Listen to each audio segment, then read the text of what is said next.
देवराजसेव्यमानपावनाग्रिपङ्कजं व्यालयज्ञसूत्रमिन्दुशेखरं कृपाकरं नारदादियोगिवृन्दवन्दितं दिगम्बरं काशिकापुरादिनाथकालभैरवं भजे। भानुकोटिभास्वरं भवाब्धितारकं परं नीलकण्ठमीप्सितार्थदायकं त्रिलोचनं कालकालमम्बुजाक्षमक्षशूलमक्षरं काशिकापुरादिनाथकालभैरवं भजे।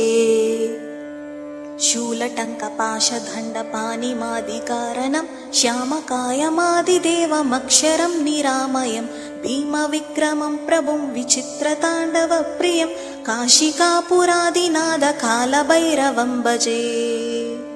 भुक्तिमुक्तिदायकं प्रशस्तचारुविग्रहं भक्तवत्सलं स्थिरं समस्तलोकविग्रहं निक्वनन्मनोज्ञहेमकिङ्किणीलस्कत्कटिं काशिकापुरादिनाथकालभैरवं भजे।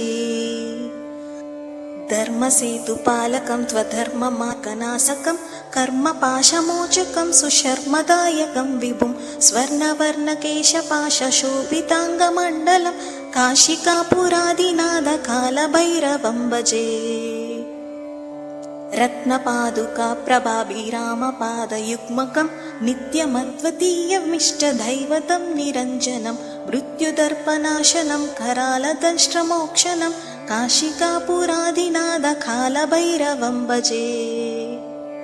अट्टहासभिन्नपद्मजाण्डकोशसन्ततिं दृष्टिपातनष्टपापजालमुग्रशासनम् अष्टसिद्धिदायकं कपालमालिकाधरं काशिकापुरादिनाथकालभैरवं भजे। भूतसङ्गनायकं विशालकीर्तिदायकं काशीवासिलोकपुण्यपापशोधकं विभुं नीतिमार्गकोविदं पुरातनं जगत्पतिं काशिकापुरादिनाथकालभैरवं भजे।